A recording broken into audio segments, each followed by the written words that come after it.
I'm pretty much always tweaking my Every Ride Carry toolkit. This video will walk through my new and old setups and why I made some changes. Here's my previous setup. Using the Arundel Uno saddle bag, which is pretty much the smallest, most minimal bag I can find, this is pretty light and functional setup. I've packed it for easy access to the Dynaplug and the CO2, since these are most likely what would be needed. The tube is a Tubolito CX. For comparison, here's a standard 32 to 47 mil butyl tube. You can see it takes up all the space in the Uno pack. The standard Tubolito is less than half the volume and about a third the weight. Back to the kit, I use a single tire lever. I like these thinner and wider style levers. If you're going to go with just a single lever, make sure you can get the tire off with just one.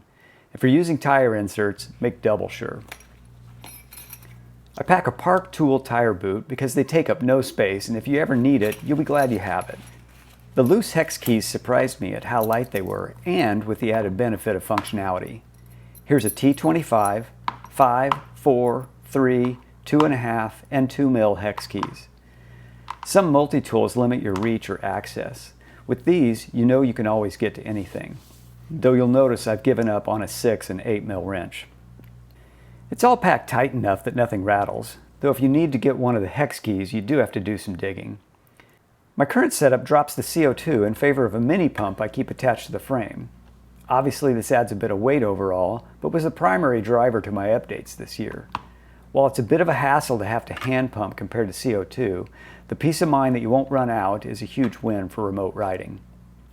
At 143 grams, we're adding some weight compared to 77 for the CO2 and a single 16-gram cartridge.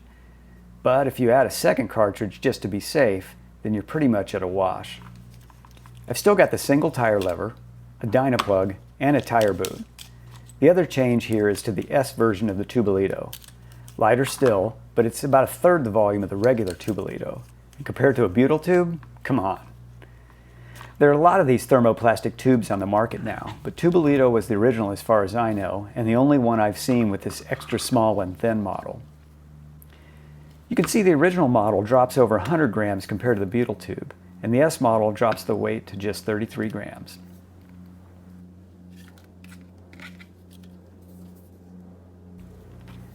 I've swapped the loose wrenches for the Daysaver Essential 8 multi-tool. It's a bit fiddly, but more tidy when packed than the loose wrenches were. I also pick up the missing 6 and 8 mil wrenches while saving a few grams. In this little baggie, I have a spare valve core and a chain master link.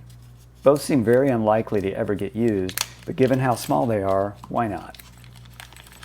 The biggest problem I have with the new setup is that it's so small, the Uno seat bag seems like overkill.